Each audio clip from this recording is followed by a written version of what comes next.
before we started, a few things. You already know about the nervous tissue, right? Remember in chapter 4? How many major tissue are there in human body? Major. There are 4, right? Okay, can you name them? I don't know. Muscle? Yes. Nervous, epithelium, and connective. You get it? Good. Right?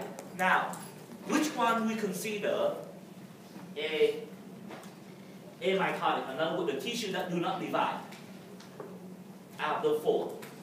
Remember we talked about, right? Some tissue divide really easily, some divide only due to 2, some do not divide. Nervous tissue. You remember that? Right?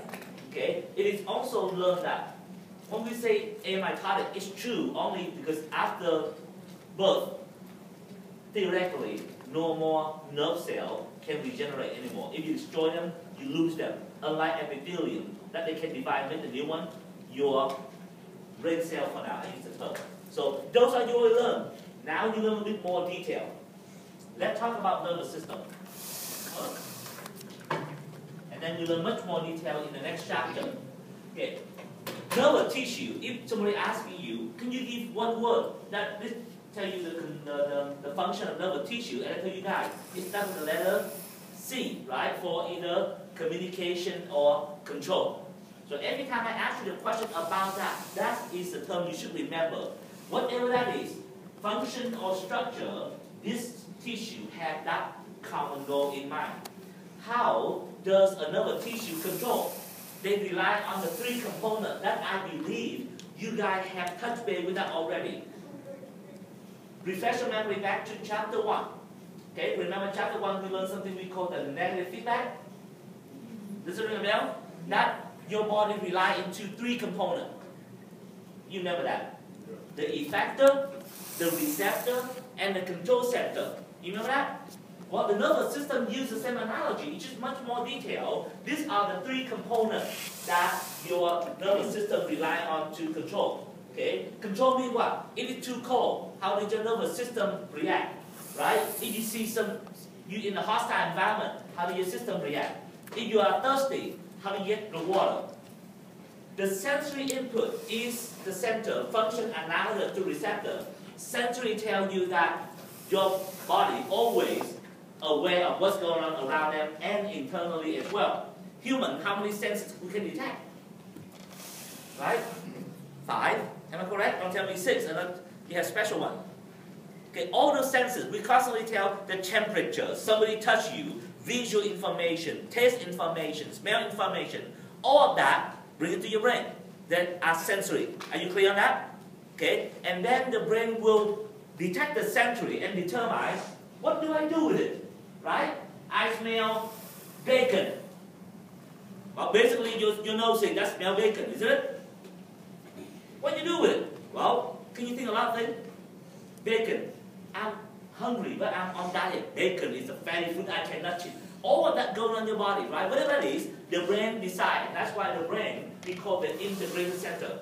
It integrates all the sensory information and decides what they should do and respond to that information. And usually, if the brain responds, they will use the muscle, right? They go and grab that piece of bacon or go pick up the glass of water, and that's how the system commonly works. Almost like the one you learned before with the negative feedback. Sensory input, integration, and motor output. And this right here shows you the example that you learned already. Okay? Those pictures supposed to show you, I draw a picture before, neuron, the nerve cell that connect to each other. You see the cup of water, that's virtually visual information. The visual system sent the picture to your brain saying, that's a cup of water. The brain says, okay, what do I do with the cup of water? Do I care? If you say, oh, I'm thirsty, and then you better take that cup of water and drink it, right? But you know your brain much more than that. Yes, I'm thirsty, but that cup of water belongs to somebody else. Okay, I drink just water, but you have smart water. What are you going to do to me? All of that thing. But if the brain decides, I'm thirsty, I don't care, I will drink them anyway, well, you better reach your hand out and grab that cup of water and drink it, right? And how do you reach your hand out and grab the water?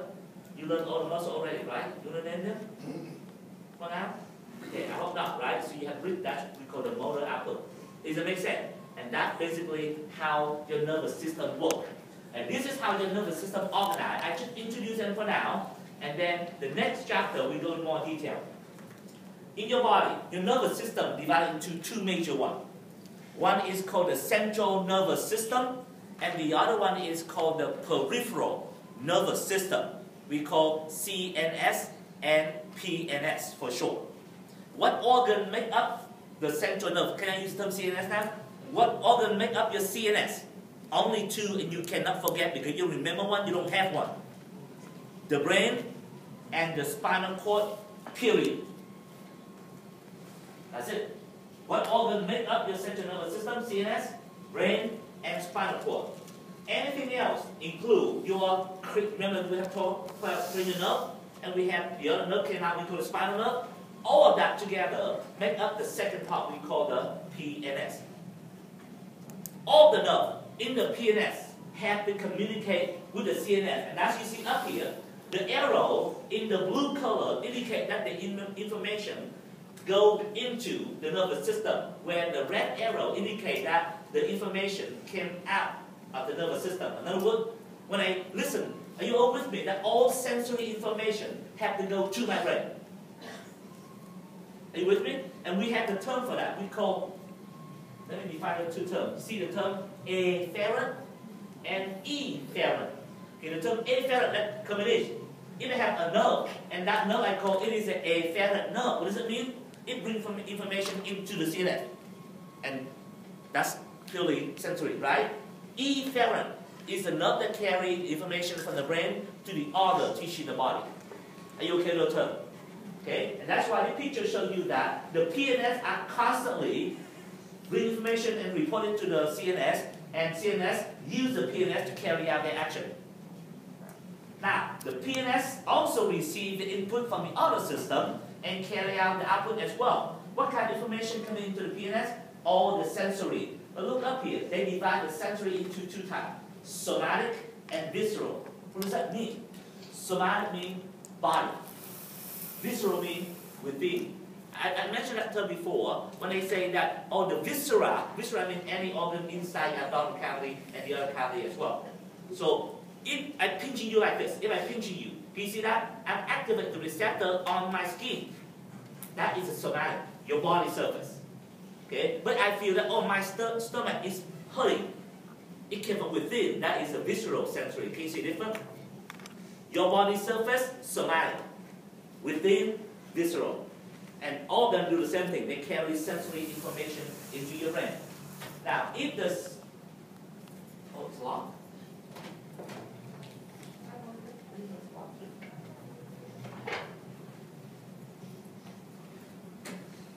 All right.